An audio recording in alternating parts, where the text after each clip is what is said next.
Telecast ചെയ്തു. അങ്ങനെയാണ് കരുണാകരഗുരു സ്വാമിയെ കുറിച്ചൊരു ഡോക്യുമെൻ്ററി ചെയ്യണമെന്ന് പറഞ്ഞ് ഞാൻ ഈ കടലിൽ വന്ന് ചാടിയത്. 30 വർഷമായിട്ട് ഓരോ ദിവസത്തെ അനുഭവങ്ങൾ. ഇപ്പോൾ നമ്മുടെ ജയന്ത സ്വാമി സംസാരിച്ചപ്പോൾ അതിൻ്റെ ലെവല് നമുക്കറിയാം. ഒരു പാഠപുസ്തകത്തിലും പഠിച്ച പാഠങ്ങളല്ല, അത് വേറെ ഓക്സ്ഫോർഡ് യൂണിവേഴ്സിറ്റിയിൽ ഉണ്ടാവില്ല, അതിൻ്റെ സബ്ജക്റ്റ് വേറേതാണ്. ഞാൻ ഈ ആശ്രമത്തെക്കുറിച്ച് ഞാൻ പഠിക്കാൻ വന്നപ്പോൾ ഓരോ ദിവസവും ഞാൻ പഠിച്ച് എങ്ങോട്ടാണ് പഠിച്ചിട്ട് പോകണമെന്ന് എനിക്കൊരു പിടികെട്ടില്ലായിരുന്നു. ഞാനങ്ങനെ സ്വാമിയോട് ഒന്ന് വന്നപ്പോൾ സ്വാമി ഈ ആശ്രമത്തെക്കുറിച്ച് നന്നായിട്ട് പഠിച്ചിട്ടിരിക്കുന്ന കാരണം 27 വർഷത്തിന് മുമ്പുള്ള കഥയാണ്. ഞങ്ങൾ കുറച്ച് പിള്ളേർ ഈ പ്രായം വെച്ചിട്ട് 27 വർഷം മുമ്പ് ഞാൻ ഏത് കോലത്തിലായിരിക്കും എന്ന് നിങ്ങൾക്ക് അറിയാമല്ലോ. അപ്പോൾ സ്വാമി വിചാരിച്ചല്ലോ ഇവനൊക്കെ ഇത് താങ്ങുമോ എന്നുള്ളത്. അത് താങ്ങാൻ പറ്റില്ലാത്തൊരു പ്രായമായിരുന്നു. ഇനി 30 വർഷമായിട്ടും പഠിക്കുമ്പോൾ കാണാത്ത കാഴ്ചകൾ, കേൾക്കാത്ത കാര്യങ്ങൾ. ഞാൻ കർണാടക സ്വാമിയെ കുറിച്ച് വീട്ടിൽ ഉമ്മച്ചി പറയും, ഉമ്മച്ചി 5 വർഷം മരിച്ചുപോയി. ഒരു ദിവസം സ്വാമി ആദിശങ്കരത്തിൽ ലയിച്ചത്, ഏടാ നിന്റെ സ്വാമി മരിച്ചു പോയിട്ടാന്ന് പറഞ്ഞപ്പോഴാണ് എൻ്റെ സ്വാമി പോയല്ലോ എന്ന് ഞാൻ വിചാരിച്ചത്. ഞാൻ സ്വാമിനെ കുറിച്ച് പഠിക്കാനും ഡോക്യുമെൻ്റ് ചെയ്യാനും ചിന്തിക്കുന്ന സമയത്തായിരുന്നത്. ഞാൻ പിന്നെ സ്വാമിയെ പലവട്ടം സ്വപ്നം കണ്ടു. ആ സ്വപ്നത്തിൽ ഞാൻ എഴുതിയ പാട്ട് ഞാൻ പാലക്കാട് ഇവിടെയൊക്കെ പാടിയിട്ടുണ്ട്. സ്വപ്നം കണ്ടേ ഞാൻ സ്വാമിയെ കണ്ടേ, സ്വാമിയെ കണ്ടേ ഞാൻ എൻ്റെ ഗുരുവെ കണ്ടേ.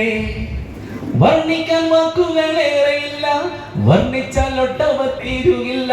വർണ്ണിക്കാൻ വാക്കുകളേറെയില്ല, വർണ്ണിച്ചാൽ ഒട്ടവ തീരുകില്ല. സ്വാമിയെ കണ്ടേ ഞാൻ, സ്വാമിയെ കണ്ടേ, ഗുരുവെ കണ്ടേ ഞാൻ എൻ്റെ ഗുരുവെ കണ്ടേ. അന്ന് ഞാൻ കുറിച്ച് വരികയാണ്.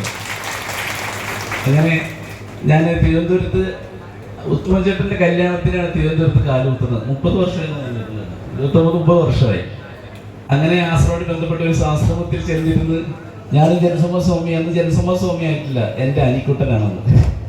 ഞങ്ങൾ അവിടെ പുറത്തൊരു ലോഡ്ജിൻ്റെ മുറിയിൽ ഇരുന്നപ്പോഴാണ് ഇവിടെ ഈ സ്വാമി പറഞ്ഞ പോലെ ചുറ്റിനും മണമാണ്. അപ്പോൾ ജനലിന് പറഞ്ഞാൽ ആ മണമൊക്കെ ഭയങ്കര കൂടുതലാണ്, കുറച്ച് കുറക്കാൻ വേണ്ടി എൻ്റെ ആൾക്കാരോടൊക്കെ പറയണമെന്ന്.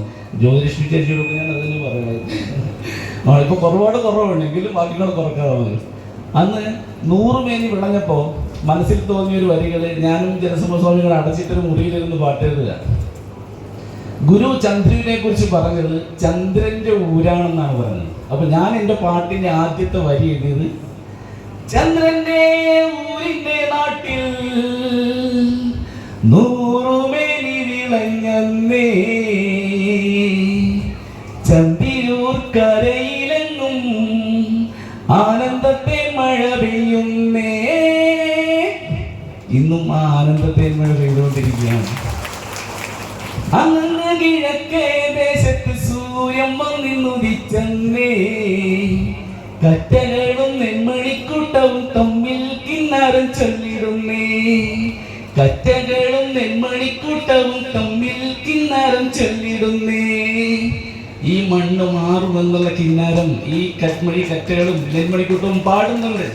നമുക്കത് കേൾക്കാൻ കഴിയുന്നതിൻ്റെ പ്രതിധ്വനിയാണ് സ്വാമി പറയുന്നത്. ചെളി പുരണ്ട മണ്ണായിരുന്ന മണ്ണിന്ന് സ്വർഗതുല്യമായിട്ടുള്ള കാഴ്ചയുള്ള ഭംഗിയുള്ള ഒരു വീടായിട്ട് മാറിയിരിക്കുന്നത്. ഞാൻ ഗുരുവിനെ കുറിച്ച് എഴുതിയപ്പോൾ ഇങ്ങനെ കുറെ എഴുതിപ്പോയപ്പോൾ അന്നത്തെ ഓർമ്മ, ഗുരു ജനിച്ച സമയം സെപ്റ്റംബർ 1 മഞ്ജിത് സ്വാമി സെപ്റ്റംബർ 1 എൻ്റെ കല്യാണം. ഞാൻ ജെന്നി വിളിക്കാൻ പോയി ചരിത്രമൊക്കെ, ഞായറാഴ്ച കല്യാണം, ബുധനാഴ്ച വിളിക്കാൻ പോയിട്ട് ജെന്നി ഭക്ഷണം കഴിച്ച് രാവിലെ പോയാൽ മതി എന്ന് പറഞ്ഞ ചരിത്രമൊക്കെ പ്രാവശ്യം പറഞ്ഞിട്ടുണ്ട്. അന്ന് പറയാൻ വിട്ട ഒരു കാര്യമുണ്ട്. ജെന്നിയുടെ അടുത്തിരുന്ന ആൾക്കാരൊക്കെ മാറ്റി നിർത്തിട്ട് ഖദീജ ബീവിയുടെ ചരിത്രം പറഞ്ഞു. പ്രവാചകനെ പ്രവാചകനാണെന്ന് ആദ്യം തിരിച്ചറിഞ്ഞ വനിതാരത്നമാണ് ഖദീജ ബീവി. കാരണം യേശുക്രിസ്തുവിന് ശേഷം നൂറ്റാണ്ടുകൾക്ക് ശേഷമാണ് പ്രവാചകൻ ജനിക്കുന്നത്. അപ്പോൾ അങ്ങനെ ഒരു പ്രവാചകത്വമാണ് ആ അശരീരിയായിട്ടുണ്ടായ പനി കുളിർമയെന്നൊക്കെ ഒരു സ്ത്രീ മനസ്സിലാക്കിയിട്ട് എൻ്റെ ഭർത്താവിന് ഭ്രാന്തല്ല എന്ന് മനസ്സിലാക്കണമെങ്കിൽ അതൊരു അറിവാണ്. ആ അറിവാണ് നമുക്കിവിടെ നിന്ന് കിട്ടിക്കൊണ്ടിരിക്കുന്ന ഈ അറിവ്. ജനസംഘ പറഞ്ഞു തരികയും ജനസഭ സ്വാമിയെ കണ്ണുകൊണ്ട് കാണിച്ചു. അപ്പോൾ ജനസഭ സ്വാമിയായിട്ട് ഏതൊരു കിറ്റെടുത്തുകൊണ്ട് വന്നു. സ്വാമി ഇതല്ല മറ്റേ ആ കിറ്റില്ല, ആ കിറ്റെടുത്തുകൊണ്ട് വന്നു പോലെ. അങ്ങനെ സ്വാമി എടുത്തിട്ട് വേറെ കിറ്റെടുത്തുകൊണ്ട് വന്നു. നല്ല പട്ട് മുണ്ടും പട്ട് ജുബ്ബാടെ തുണിയും ഇത് KR നാരായണൻ രാഷ്ട്രപതിക്ക് കൊടുക്കാൻ വെച്ചിട്ട തുണിയായിരുന്നു എനിക്ക് എടുത്ത് ചെല്ലി തന്നത്. ഞാൻ എത്രത്തോളം ഭാഗ്യവാനാണ്. എൻ്റെ കല്യാണം 1 സെപ്റ്റംബർ, ഗുരു ജനിച്ചത് 1 എനിക്ക് കല്യാണത്തിന് ഞാൻ അണിഞ്ഞ വസ്ത്രം ഗുരുവിൻ്റെ ആശ്രമത്തിൽ നിന്ന് ജനനിയുടെ കൈകൊണ്ട് തന്ന വസ്ത്രമാണ് ഞാൻ ധരിച്ചത്. എൻ്റെ ഭാഗ്യമല്ലേ? അപ്പോൾ ഈ ആശ്രമത്തോടത്തോളം കടപ്പെട്ടിരിക്കണം. പിന്നെ ഗുരുവിനെ കുറിച്ച് ഒരുപാട് പാട്ടുകളൊക്കെ എഴുതി. ഈ സാഗരം എന്ന് പറഞ്ഞാൽ കടലെന്ന് പറഞ്ഞ വിഷയം, അത് ഞാനൊരു ഗസൽ എഴുതിയത് അങ്ങനെയായിരുന്നു. ജീവിതം സാഗരം ബ്രഹ്മമേ നവപുണ്യമേ കലിയുഗ വരകൽപ്പമേ കനിയണേ കാത്തരുളണേ. ഒരുപാട് സംസാരിക്കണമെന്നുണ്ട്, സമയമില്ല. ഇനി ഒരിക്കലാവാം. എല്ലാവർക്കും എല്ലാ നന്മയും വരട്ടെ. ഈ ജ്യോതി തീർത്ഥ സമ്മേളനത്തിൻ്റെ എല്ലാവിധ ആശംസകളും പൂജിത പീഠസമർപ്പണത്തിന് എല്ലാവിധ ആത്മാർത്ഥമായിട്ടുള്ള സ്നേഹവും അർപ്പിക്കുന്നു. ജീവിതം സാഗരം ബ്രഹ്മമേ നവപുണ്യമേ